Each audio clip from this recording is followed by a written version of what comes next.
On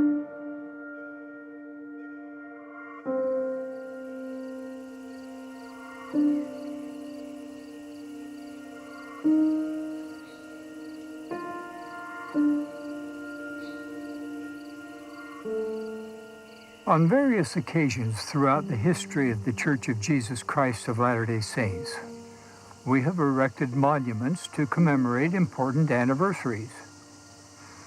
On the Prophet Joseph Smith's 100th birthday in 1905, for example, President Joseph F. Smith dedicated a large obelisk at the Prophet's birthplace in Sharon, Vermont.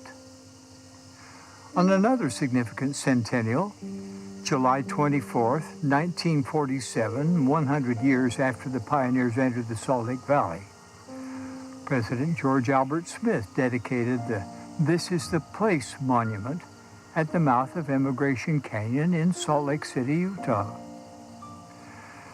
As we anticipated the 200th anniversary of the first vision received by Joseph Smith, the First Presidency and Quorum of the 12 Apostles pondered what we might do to commemorate appropriately this unique event that initiated the restoration of the gospel of Jesus Christ and ushered in the dispensation of the fullness of times.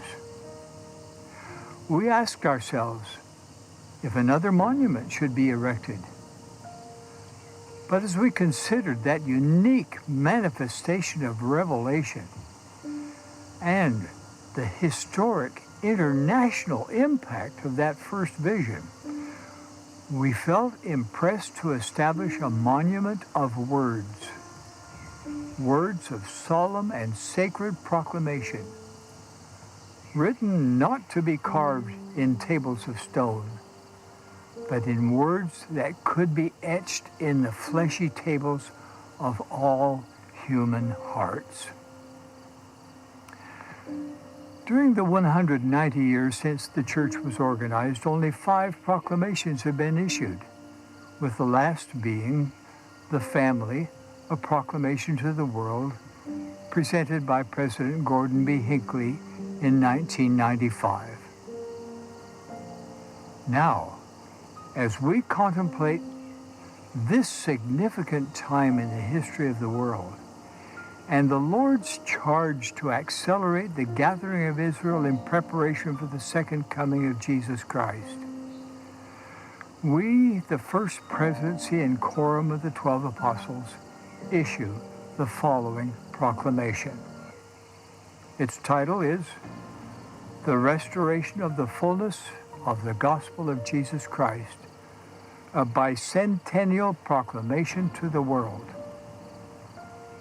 It is authored by the First Presidency and Quorum of the 12 Apostles of the Church of Jesus Christ of Latter-day Saints. It is dated April 2020.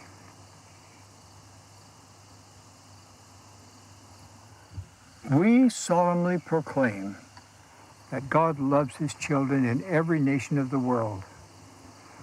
God the Father has given us the divine birth, the incomparable life, and the infinite atoning sacrifice of his beloved Son, Jesus Christ.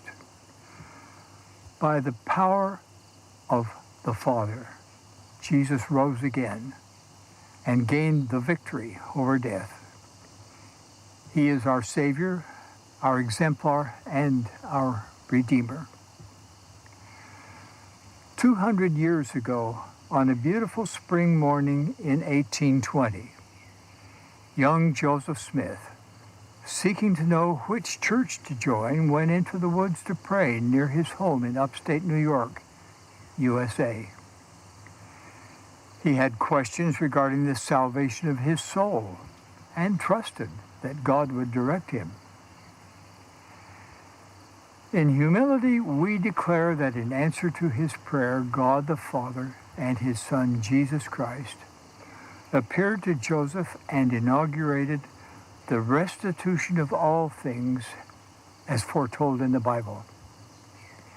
In this vision, he learned that following the death of the original apostles, Christ's New Testament church was lost from the earth. Joseph would be instrumental in its return.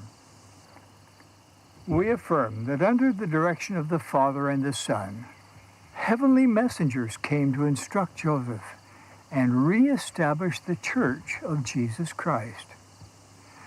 The resurrected John the Baptist restored the authority to baptize by immersion for the remission of sins. 3 of the original 12 apostles, Peter, James, and John, restored the apostleship and keys of priesthood authority. Others came as well, including Elijah, who restored the authority to join families together forever in eternal relationships that transcend death. We further witness that Joseph Smith was given the gift and power of God to translate an ancient record, the Book of Mormon, another testament of Jesus Christ. Pages of this sacred text include an account of the personal ministry of Jesus Christ among people in the Western Hemisphere soon after his resurrection. It teaches of life's purpose and explains the doctrine of Christ, which is central to that purpose. As a companion scripture to the Bible, the Book of Mormon testifies that all human beings are sons and daughters of a loving Father in heaven, that he has a divine plan for our lives, and that his Son, Jesus Christ, speaks today as well as in days of old. We declare that the Church of Jesus Christ of Latter-day Saints, organized on April 6, 1830, is Christ's New Testament church restored. This church is anchored in the perfect life of its chief cornerstone, Jesus Christ, and in his infinite atonement and literal resurrection. Jesus Christ has once again called apostles and has given them priesthood authority. He invites all of us to come unto him and his church to receive the Holy Ghost, the ordinances of salvation, and to gain enduring joy. 200 years have now elapsed since this restoration was initiated by God the Father and his beloved Son, Jesus Christ. Millions throughout the world have embraced a knowledge of these prophesied events. We gladly declare that the promised restoration goes forward through continuing revelation. The earth will never again be the same, as God will gather together in one all things in Christ. With reverence and gratitude, we as his apostles invite all to know, as we do, that the heavens are open. We affirm that God is making known his will for his beloved sons and daughters. We testify that those who prayerfully study the message of the restoration and act in faith will be blessed to gain their own witness of its divinity and of its purpose to prepare the world for the promised second coming of our Lord and Savior, Jesus Christ.